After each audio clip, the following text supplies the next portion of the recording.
Hello, physics students. In this lesson, I'm going to give you an overview of voltage, current, and resistance. We're going to talk about Ohm's law and how to mathematically these terms relate to each other. So please take out your notes and follow along as I give you an overview of these core concepts for electricity.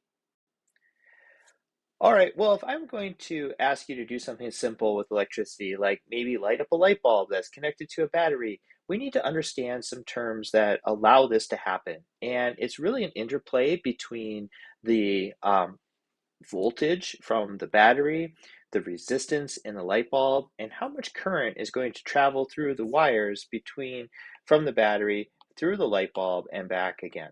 In order for anything to be using electricity meaningfully, like we're going to do some work from the energy that is electrical energy and convert it into something else. Like the light bulb converts that electrical energy into heat and light. Other things like motors or other electrical equipment take that electrical energy and convert it into something that we use. All right, so in order for that to happen, we need to understand how do all these things connect to each other. Well, the first thing I want you to do is remember back when we talked about potential energy. And I told you that potential energy is a stored energy. If there's a roller coaster on top of a hill, it's getting its stored energy from how far off the ground or how far from zero it is. So, in other words, there's a height associated with that, and we have the amount of gravitational potential energy or the stored energy is related to the object's mass times the acceleration of gravity times that height. Well, as I increase the height or decrease the height, I'm going to change how much stored energy that cart has. Similarly, if I take a look at what we can store energy in our circuit, we're going to be taking a look at voltage. And voltage is a potential difference or a potential energy difference.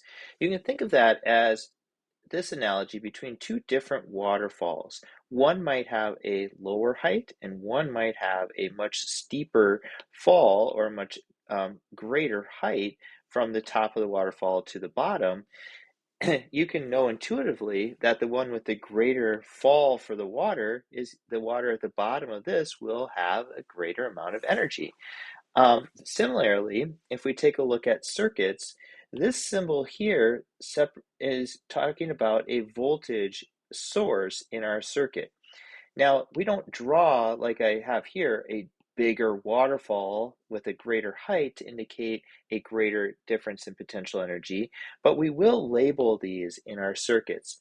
So if this is representing a battery of 1.5 volts, and this represents a battery of 9 volts, the 1.5 battery has a lower potential difference or a lower voltage, just like this has less distance for the water to fall, so it doesn't have as much energy. The 9 volt has a greater potential difference, and so we label it as such. And it's very similar to a higher height that the water has to fall in your circuit. So what does this do? Well, in a sense, in a circuit, the voltage is the electrical potential energy difference between two locations. So think of it as a greater voltage would give you a higher waterfall, or if you're thinking about a water tower, the water tower is higher up on the hill, allowing that water inside to carry a greater potential energy. And it's the difference between two locations because one side of a battery has a high potential, the other has a low. And we're going to talk about how that connects in our circuits in just a few minutes. All right, so the symbol for voltage is a capital V, and the unit is a volt, which is also a capital V, but if you're using it in a formula versus using it as a unit, you'll know the difference. All right, so obviously the battery with the 9 volts has more voltage. That means it has more electrical potential energy. All right, so keep that in your mind as we're discussing voltage. The other thing that's important when we talk about circuits is current. And when you think back to the light bulb example, it's working because there's a pathway for electrons to travel through the wires and the bulb and get back to the voltage source. Well, the rate that those charges move through a conductor is called current. It is a measure of the flow of electrons. The symbol is a capital I, and it's measured in amps, which is capital A. And it's really telling us how much charge happens per second. So you can think of electrons traveling through a wire or traveling through a conductor, and they're all moving in the same direction. And if you were to measure how fast they're moving past a certain point, that is the current. Okay. The other thing, then when we talk about current, it's measuring the coulombs or the amount of charge per second.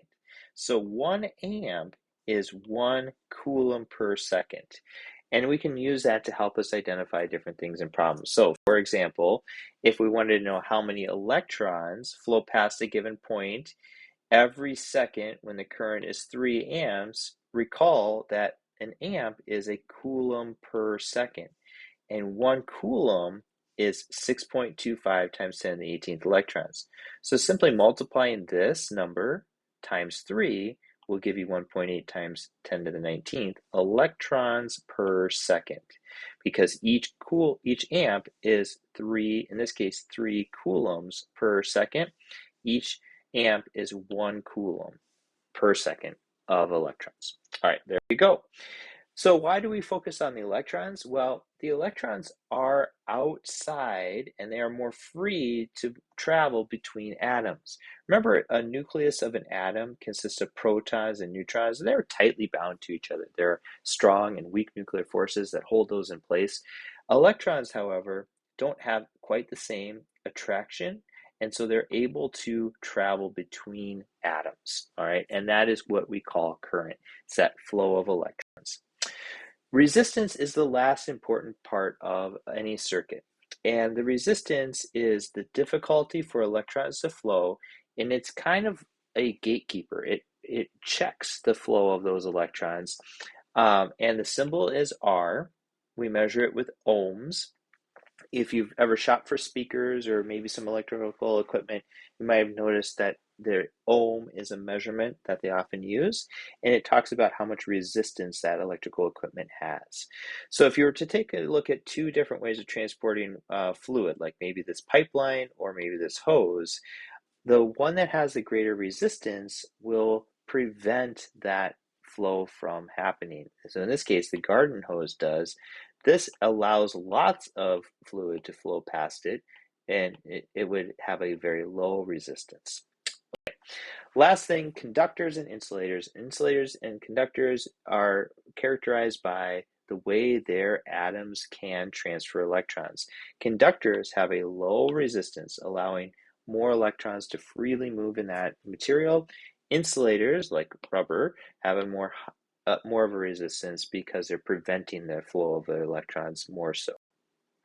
Wires are wrapped in an insulator like a plastic to prevent that electron from traveling to where you don't want it to go. So a wire is basically a conduit for electrons, and the metal inside conducts the electrons very easily. The insulator around it keeps it in the wire and not allows it to travel to other places in the circuit.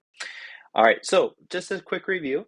We talked about voltage, current, and resistance. Voltage is the potential difference, how much energy that voltage source is going to be giving the different electrons in that circuit. Current is the rate that it flows, and resistance is the internal friction or the resistance against those electrons as they're flowing. You can see their symbols and you can see their units. We'll be coming back to these in future problems. All right, I do want you to pay close attention to something we call Ohm's law. And in this simulation, you're going to be noticing how voltage and current, in this case is a small I, and resistance are all related to each other when you have a simple circuit. You can change the amount of voltage. Notice how this one is 4.5 volts. That's 3 of these 1.5 volt sources. They add up to the 4.5. The resistance is 500 ohms, and the current is 9 milliamps. Now, please be careful in this with units. M is milli, that means 1,000th of an amp. Generally speaking, current comes in small quantities, and so we're going to be using units like milli to help explain that amount of current. All right, so I'm going to ask you to do this. There's a worksheet that goes with it later in the unit. Please fill that out and kind of explain how Ohm's law works. Okay. The last piece is we're going to take a look at how these things are related to each other. As you increase the voltage, the current can increase, and as you increase the resistance, the current decreases. So I want you to kind of formulate that using the labs and also some things in our notes. Basically, this boils down to a mathematical relationship we call Ohm's law, where voltage is equal to current times resistance. These are the different variations. So if you solve for current, it's voltage divided by resistance. Solving for resistance is voltage divided by current. We'll be using this a lot, so please become familiar with it. The last two examples use Ohm's law in a very simplified way, but these are types of problems that will get you started. What is the voltage of a battery that makes 1.5 amps of current through a 3 ohm resistor? You can you can solve this for, in this case, it's telling you that it has 1.5 amps. If we needed to solve this around for voltage, you could, it's actually set up a little weird, isn't it? You could flip this around and have it be a V equals current times resistance. In this case, we'd have our current of 0.5 amps and times the 3 ohm resistor. And so then it becomes a 1.5 volts. So this should actually say volts here instead of amps. Sorry about that in the problem, but the math works either way. Last one, if we take a look at this, what resistance would produce 5 amps of current from a 120 volt source? Again, the 120 volts is on the top and the 5 amps is being divided. And so then you end up with about 24 ohms of resistance. All right, please take a look at these. Take a look at the problem sets in class and in your readings. Please reach out if you have questions. Thanks, and have a good day.